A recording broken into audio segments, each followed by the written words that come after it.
यह समाचार आपके लिए समाचार सेवा प्रभाग आकाशवाणी से ली गई है और हम प्रस्तुत कर रहे हैं आपके लिए महत्वपूर्ण खबरें। भाजपा ऐतिहासिक जीत के साथ गुजरात में रिकॉर्ड 7वीं बार सत्ता में लौटी। हिमाचल प्रदेश में कांग्रेस ने बहुमत हासिल किया। समाजवादी पार्टी की डिंपल यादव ने मैनपुरी लोकसभा उपचुनाव सीट जीती। विधानसभा उपचुनाव में उत्तर प्रदेश में समाजवादी पार्टी को रामपुर में और राष्ट्रीय लोकदल को खतौली में बढ़त। भाजपा के केदार प्रसाद गुप्ता ने बिहार में कुडनी विधानसभा सीट जीती। वहीं फीफा फुटबॉल विश्व कप में क्वार्टर फाइनल में पहला मैच ब्राजील और क्रोएशिया के बीच होगा। अब खबरें विस्तार से। गुजरात विधानसभा चुनाव में अब तक घोषित 178 नतीजों में से 153 सीटें भारतीय जनता पार्टी के पक्ष में गए हैं, जबकि 30 सीटों पर उसकी बढ़त बनी हुई है। वहीं कांग्रेस को मात्र 16 सीटें मिली है और एक पर उम्मीदवार आगे हैं। आम आदमी पार्टी ने 5 सीटें जीतकर राज्य में खाता खोला है, जबकि समाजवादी पार्टी को 1 सीट मिली है। 3 सीटें निर्दलीय उम्मीदवार ने जीती है। जबकि हिमाचल प्रदेश की बात करें तो 68 सीटों के परिणाम बिल्कुल घोषित किए जा चुके हैं। कांग्रेस को 40 और भारतीय जनता पार्टी को 25 सीट मिली है। 3 सीटों पर निर्दलीय जीती है। इस प्रकार हिमाचल में साफ मैंडेट आपको मिल गया है, कांग्रेस को, और गुजरात में बीजेपी को। वही खबर आ रही उत्तर प्रदेश से। उत्तर प्रदेश के मैनपुरी लोकसभा सीट का जो उपचुनाव हुआ, इसमें समाजवादी पार्टी के डिंपल यादव चुनाव जीती और इन्होंने भारतीय जनता पार्टी के उम्मीदवार रघुराज सिंह सख को 2,88,000 रिकॉर्ड मतों से हराया। जबकि विधानसभा उपचुनाव में 6 सीटों के लिए कराए गए मतदान में भारतीय जनता पार्टी और कांग्रेस ने 2-2, राष्ट्रीय लोकदल और बीजू जनता दल ने 1-1 सीटें जीती। वहीं बिहार से आ रही खबरों में कुडनी विधानसभा का जो चुनाव हुआ, इसमें बीजेपी के केदार प्रसाद गुप्ता ने जीत हासिल की है। उन्होंने जेडीयू के मनोज कुमार सिंह को 3,600 से अधिक मतों से हराया। जबकि इसी तरह से राजस्थान में सरदार शहर सीट पर कांग्रेस के अनिल कुमार शर्मा ने चुनाव जीते हैं। उन्होंने बीजेपी के अशोक कुमार को 26,800 से अधिक मतों से हराया। जबकि छत्तीसगढ़ में कांग्रेस के सावित्री मनोज मांडवी ने भानु प्रतापपुर सीट जीत ली है। उन्होंने अपने निकटतम प्रतिद्वंदी भाजपा के ब्रह्मानंद नेताम को 21,000 वोटों से हराया। जबकि ओडिशा से आ रही खबरों में बीजू जनता दल की बरसा सिंह बढ़िया पदमपुर विधानसभा सीट पर चुनाव जीती है। उन्होंने बीजेपी के प्रदीप पुरोहित से 46,600 अधिक मतों से हराया। तो ये वही प्रधानमंत्री का बयान, भाजपा को मिला जन समर्थन, भारत के युवाओं की युवा सोच की अभिव्यक्ति है। भाजपा ऐतिहासिक जीत के साथ गुजरात में अपनी सरकार बनाने रही है और इसी बीच मोदी जी का ये बयान आया है।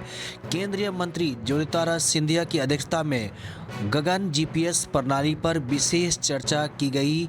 नागरिक उड्डयन मंत्री हैं ज्योतिरादित्य सिंधिया। वहीं केंद्रीय गृह मंत्री ने गुजरात विधानसभा चुनाव में भाजपा की ऐतिहासिक विजय के लिए राज्य की जनता का अभिवादन किया। जैसा कि आप जानते हैं, गुजरात में रिकॉर्ड तोड़ जीत हासिल की है बीजेपी ने।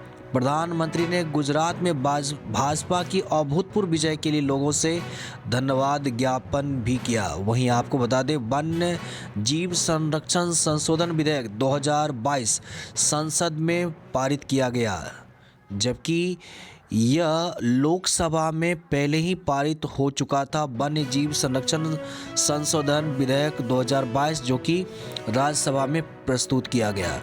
कांग्रेस अध्यक्ष ने हिमाचल प्रदेश विधानसभा चुनाव में पार्टी की जीत के लिए लोगों, पार्टी नेताओं और कार्यकर्ताओं को आभार व्यक्त किया।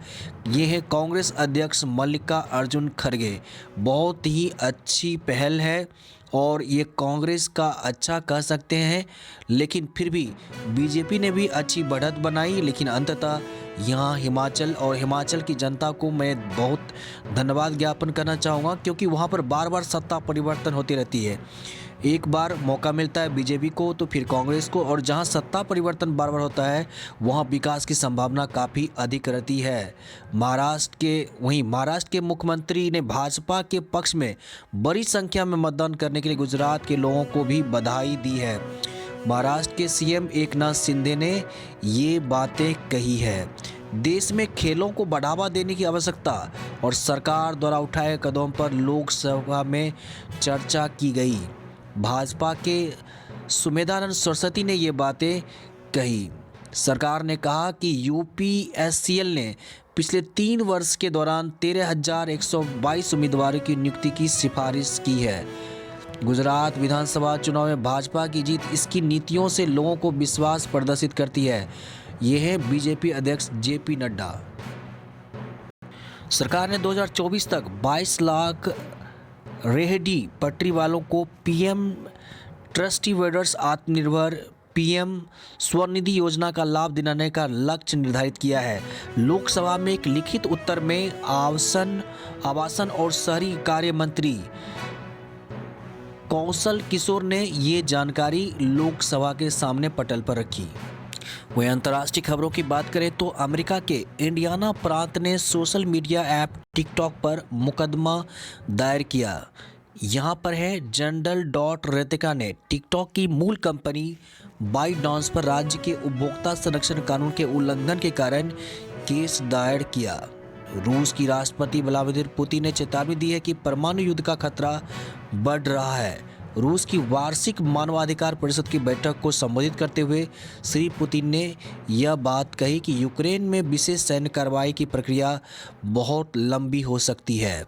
हिंद प्रशांत क्षेत्र में चीन बढ़ते खतरे का मुकाबला करने के लिए अमेरिका ऑस्ट्रेलिया में अपनी सैन्य उपस्थिति को बढ़ाएगा।